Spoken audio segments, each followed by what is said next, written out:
اولم یرالذین کفروا ان السماوات والارض، کیا کافروں نے یہ نہیں دیکھا؟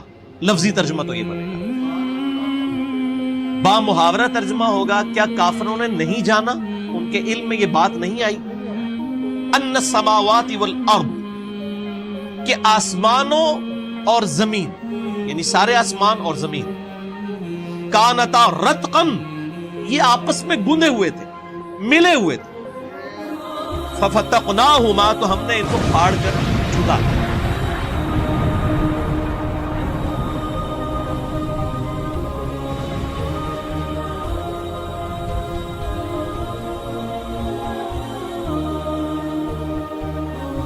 وَجَعَلْنَا مِنَ الْمَاءِ كُلَّ شَيْءٍ حَيٍّ، اور ہم نے ہر زندہ چیز کو پانی سے پیدا کیا۔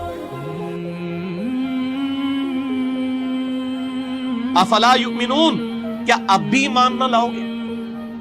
یہاں پہ میرے بھائیوں میں تھوڑی سی کسی حوالے سے سورہ انبیاء کا جو ایفیکٹ ہے بگ بینگ، اس کی ہسٹری میں نے مسئلہ نمبر 60 میں بیان کی تھی، یہاں پہ بھی میں تھوڑا سا اس کو ایڈریس کر دیتا ہوں کہ 1929 میں 1929 عیسوی میں ایک امریکن اسٹرونومر تھا ایڈون ہبل، یہ وہی اسٹرونومر ہے جس کے نام کے اوپر وہ ہبل ٹیلیسکوپ ہے دنیا کی سب سے بڑی، جو سیٹ انہوں نے چھوڑی ہوئی ہے خلا کے اندر۔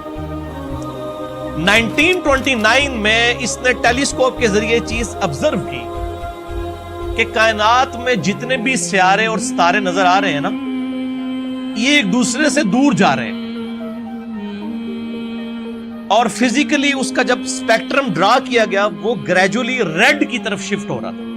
اور یہ فزکس کا قانون ہے کہ اگر کسی موونگ آبجیکٹ، یعنی ادھر سے اگر ایک آبجیکٹ موو کر کے مجھ سے دور کی طرف جائے نا اور اس کا اسپیکٹرم ڈرا کیا جائے تو وہ ریڈ کی طرف شفٹ ہوتا ہے، جتنا دور جائے گا اتنا ریڈ کلر واضح ہوگا۔ تو اس نے جب اسپیکٹرم ڈرا کیا تو اس ریزلٹ پہ پہنچا کہ یہ تو سارے جو آبجیکٹس ہیں یہ تو موو کر رہے ہیں اور ایک دوسرے سے دور جا رہے ہیں۔ تو اس نے کہا کہ اگر یہ ایک دوسرے سے دور جا رہے ہیں تو یقیناً کوئی ایک وقت ایسا ہوگا کہ یہ سارے آبجیکٹس ایک ہی جگہ پر جمع ہوں گے۔ جیسے میں اپنے ہاتھ میں اگر 50-60 بنٹے پکڑ لوں شیشے کے بالز ایک جگہ اور میں ان کو یوں بکھیروں، ایک دوسرے سے دور جائیں گے نا، وہ ایک کامن پوائنٹ سے سٹارٹ ہوگا۔ اسی طریقے سے یہ جو اربوں ستارے ہیں یہ اگر ایک دوسرے سے دور جا رہے ہیں تو یقیناً ایک ایسا بھی لمحہ ہوگا کہ یہ ان کو ٹائم کو اگر ریورس کر دیا جائے تو ایک سنگل پوائنٹ سے وہ سٹارٹ ہوں گے۔ اور اس نے کہا وہ سنگل پوائنٹ ایسا ہے کہ جس کی ڈینسٹی تو انفینٹ تھی اور والیوم 0 تھا، اور سائنس میں کوئی ایسی چیز نہیں ہوتی کہ جس کی ڈینسٹی انفینٹ ہو، نہ ختم ہونے والی، اور اس کا والیوم، اس کا حجم 0 ہو۔ اس کا مطلب کیا ہے کہ عدم محض سے وجود بخشا گیا چیزوں کو، چیزیں موجود نہیں تھی اچانک پیدا ہو گئی۔ کریشن ایکس نہیں لو، کائنات کسی ول آف گاڈ کی وجہ سے پروڈیوس ہوئی ہے، عدم محض سے وجود بخشا گیا۔ اور اس بڑے دھماکے کو انہوں نے کہا کہ یہ بگ بینگ۔ اب بگ بینگ پہ میں نے مسئلہ نمبر 60 میں ڈیٹیل سے گفتگو کی، میں آج اس ڈیٹیل میں نہیں جاؤں گا ورنہ میری یہ گفتگو لمیٹڈ ٹائم میں کور نہیں ہوگی۔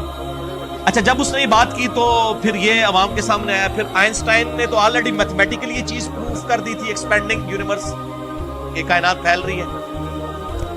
جب یہ دو حقائق سامنے آئے، فزیکلی آبزرویشن بھی اور میتھمیٹیکلی، تو پھر لوگ اس تلاش میں شروع ہو گئے اگلے سٹیپ کے لیے کہ اگر وہ بگ بینگ ہوا تھا تو اس دھماکے کی باریک سی نوائز اور ریڈیشنز آج بھی موجود ہونی چاہیے۔ جیسے کہیں پہ بم پھٹے تو وہاں پہ دھواں اڑتا ہے اور ریڈیشنز اور شاک ویوز پروڈیوس ہوتی ہیں، اور کائنات کا اتنا بڑا دھماکہ ہے تو چاہے وہ اربوں سال پہلے ہوئے، آج تک شاک ویوز کوئی لمیٹڈ فارم میں تو موجود ہوں گی۔ تو یہ دو سائنٹسٹ تھے، ان کا نام تھا، ایک کا نام تھا اے پینزیاز اور دوسرا تھا ڈبلیو ولسن۔ انہوں نے 1965 میں وہ cosmic microwave background radiations دریافت کر لی، ان کو کہتے ہیں CMBR، cosmic microwave background radiation, جو بگ بینگ کی وجہ سے پروڈیوس ہوئی۔ 1978 میں ان دونوں کو نوبیل پرائز دیا گیا اس کے اوپر کہ اب فزیکلی آپ نے پروف کر دی یہ چیز۔ وہ آج تک اس دھماکے کے اثرات موجود ہیں کائنات کے۔ پھر 1989 سے لے کر 1993 تک 4 سالوں کے لیے امریکہ نے ایک اسپیس شٹل ڈسکوری لانچ کی تاکہ فزیکلی خلا کے اندر ان چیزوں کو آبزرو کیا جائے، اور اس کے اوپر $160 ملین لگے۔ آپ جا کے ذرا گوگل پہ لکھیں CMBR، cosmic microwave background radiation, پوری آپ کو ویکیپیڈیا بتا دے گا کہ یہ کیسے کیسے پہلے ہبل نے دیکھا، اس کے بعد یہ ڈیٹیلز آئیں، اور پھر 1989 میں اسپیس شٹل لانچ کی گئی۔ $160 ملین لگا کے امریکہ نے، اور اس چیز کو اسٹیبلش کیا گیا کہ بگ بینگ جو ہے وہ ہوئی تھی۔ اور میں اکثر بولتا ہوں کہ ہر شے میں انسان کو خدا نظر آتا ہے، یہ بھی لٹریچر کا جملہ ہے، یہ نہ کوئی پکڑ لے کے جی خدا تو ہمیں نظر نہیں آ رہا، یہ لٹریچر کا جملہ ہے، یعنی کریٹر اپنی کریشن کی خوبصورتی سے پہچانا جاتا ہے۔ تو سائنٹسٹ نے انسانی تاریخ کی سب سے بڑی دریافت ڈسکوری قرار دیا تھا بگ بینگ تھیوری کے اسٹیبلش ہونے کو۔ بگ بینگ آج کی ڈیٹ میں تھیوری نہیں ہے، یہ ایک سائنٹیفک فیکٹ ہے، اور ان کا ہم نے ہینڈ رائٹنگ آف گاڈ دیکھ لی ہے۔ اس کی وجہ سے میتھمیٹکس کو کہا جاتا ہے نا کہ ہینڈ رائٹنگ آف گاڈ کسی نے دیکھنی ہے، خدا کی ہینڈ رائٹنگ، تو وہ سائنٹسٹ کہتے ہیں وہ میتھمیٹکس ہے۔ ہر فزیکل فینومینا کے لیے آپ ایکویشن بنا سکتے ہیں۔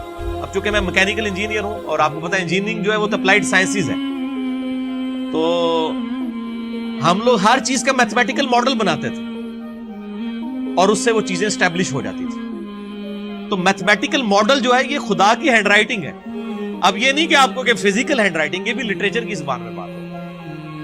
تو یہ سارے کے سارے فیکٹ سائنس نے اسٹیبلش کیے، اور الحمدللہ آج اللہ تعالیٰ کو اس حوالے سے سمجھنا آسان ہو۔